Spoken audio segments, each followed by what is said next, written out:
శ్రీనివాస్ అండి. నా పేరు శివజ్యోతి. మా గురువుగారైన శ్రీ పర్వతనారాయణాచారి గారికి నా పాదపద్మములకు నమస్కారములండి. హరే శ్రీనివాస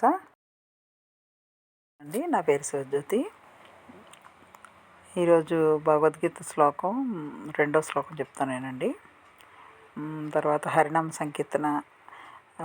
హరినామ సంకీర్తన నేను ఎలా నేర్చుకున్నాను అన్నది కూడా వివరిస్తాను, అది కూడా వినండి. ఏం లేదండి, హరి కీర్తనలు మనం నేర్చుకోవాలని మన సంకల్పం ఉంటే ఏదో రకంగా హరినామ కీర్తన నేర్పి వాళ్ళనే మన ఇంటికి పంపిస్తాడండి శ్రీహరి. అది నా జీవితంలో నిజమైందండి. ఏం లేదు, ఒక రోజున పురందాస్ కీర్తన నేర్చుకుందామని నా స్నేహితురాలు ఒక అమ్మాయి, మా మా ఇంటి దగ్గర మా పిన్ని గారు, ఈవిడ కలిపి పురందాస్ కీర్తన నేర్చుకుందాము, ఆవిడెవరో నేర్పుతారంటే ఇంటికి వచ్చారంటేని సరేని ఆవిడ వచ్చారండి మా ఇంటికి. తాయారమ్మ గారు అని పెద్ద వయసు ఆవిడ వచ్చారు. వస్తే అప్పుడు నేర్చుకుంటారంటే నాకు అసలు ఖాళీ ఉండదండి. నేను చాలా బిజీ.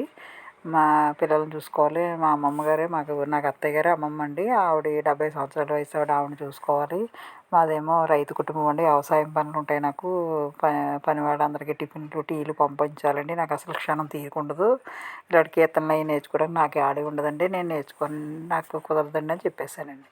చెప్పేస్తే ఆవిడ మా ఇంటి పక్కనే మా పిన్ని గారి ఇంట్లో నేర్పడానికి వచ్చారండి.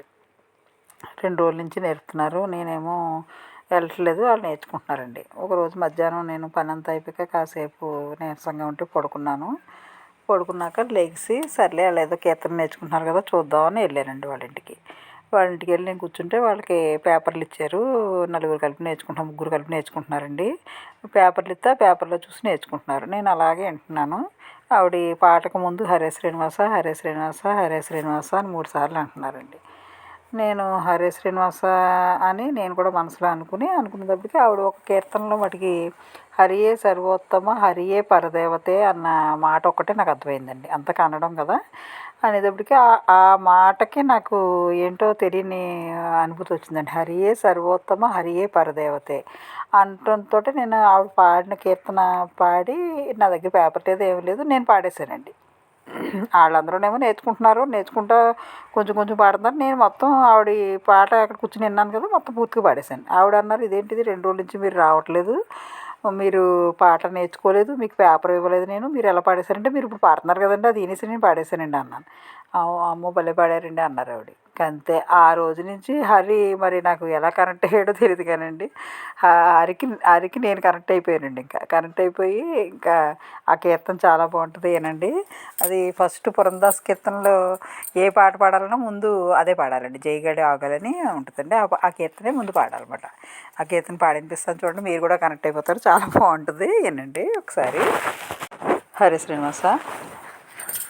జయగాళ్ళు ఆగలి అపజయగాళ్ళు పోగలి, జయదేవి రమణ వలియాలి కోలే, జయదేవి రమణ వలియాలి నమ్మ, విజయరాయర కీర్తి మెరియాలి కోలే, హరియే సర్వోత్తమ హరియే పరదేవతే, హరిదాసరెంబో బిరుదీన కోలే, ಹರಿದಾಸರೆಂಬೋ ಬಿರುದಿನ ಹೆಗ್ಗಳ, ಹಿರಿಬಾಗಿಲೋಳು ನುಡಿಸೇವು ಕೋಲೆ, ಹಿರಿಬಾಗಿಲೋಳು ನುಡಿಸೇವು ಕೋಲೆ, ನುಡಿಸೇವು ಕೋಲೆ, ನುಡಿಸೇವು ಕೋಲೆ.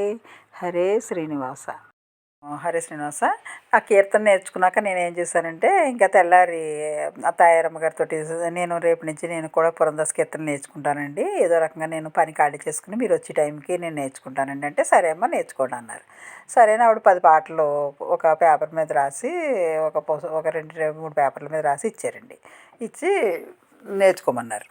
ఆవిడ వచ్చి రోజు నేర్పేవారండి. అలా 10 కీర్తనలు నేర్చుకున్నాం. మాకు అలా వచ్చేసేటప్పటికి ఇంకా ఆవిడ పెద్ద వయసు ఆవిడండి, బాగా పాపం 60 ఏళ్ళు 50 ఏళ్ళు ఉంటాయండి ఆవిడకి. నడిచి రాలేకపోయేవారు అంత దూరం నుంచి పాపం. రాలేక ఒకసారి మానేసేవారండి ఆవిడ. సర్లే అని ఇంకా ఆవిడ రావట్లేదు. ఈ కీర్తనలు 10 నేర్చేసుకున్నాను నేను ఎలాగా. ఈ హరినామ సంకీర్తన అంటే ఎలా ఉంటుందంటే, అవి మనం మానలేమండి. హరి మనని ఇంకా అలా పాడిస్తూనే ఉంటాడు అన్నట్టుగాను. నేనేం చేశానంటే, ఆ పాటలు ఎక్కడ మర్చిపోతాను నేను నేర్చుకున్నాను కాబట్టి ఇంకొక 10 మందికి నేర్పిస్తే పాటలు బాగుంటాయని నేను మా వీధిలో ఉన్న పిల్లల్ని పిలిచండి, మీరు ఇలా కీర్తనలు నేర్చుకుంటారమ్మంటే, కన్నడ కీర్తనలు కదా ఆంటీ మాకు రావేమో భయం అన్నారండి.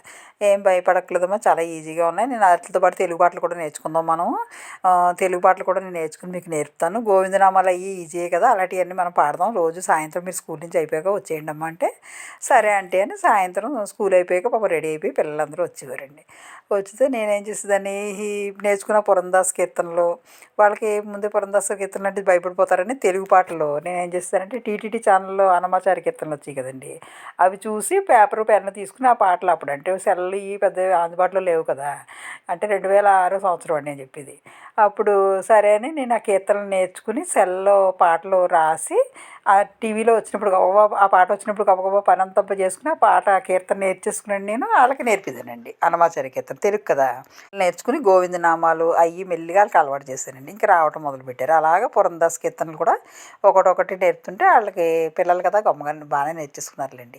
వచ్చేటప్పటికి సాయంత్రం నేను ఏం చేస్తాను, పాపం వాళ్ళ స్కూల్ నుంచి రాగానే నేను ఏదో ఒకటి వాళ్ళకి వండటమో లేకపోతే ఏదో తెప్పించడమో తెప్పించి, వాళ్ళ పాపం రాగానే స్కూల్ నుంచి రాగానే రెడీ అయిపోయి వచ్చేసేవారండి. వాళ్ళకి ఏదన్నా పెట్టి తినమంటే తినండమ్మా తర్వాత పాటలు పాడుకుందాం అంటే, వద్దా అంటే తిన్నాక మీరు పాటలు నేర్చుకున్నాక తింటామనేవారు, అలా నేర్చుకున్నాక తినేసి వెళ్ళిపోయేవారండి. అలా ప్రతిరోజు మా ఇల్లు హరినామ సంకీర్తనతో ఇంకా మారుమోగిపోయేది అనమాట. గోవిందనామాలు అవన్నీ సాయంత్రం కరెక్ట్గా నేను ఎన్నింటికి మొదలుపెట్టేదానంటే 5:30 అంటే లక్ష్మి వచ్చేయాలంటారు చూడండి, ఆ టైంకి ఆ పిల్లలు ఖాళీ ఉండేది, నాకు ఆ టైం ఖాళీ చేసుకుని ఇంకా నా 5 నుంచి 6:30 వరకు కీర్తనలు పాడుతూనే ఉండేవాళ్ళు అండి మా ఇంటి అరుగు మీద అనమాట.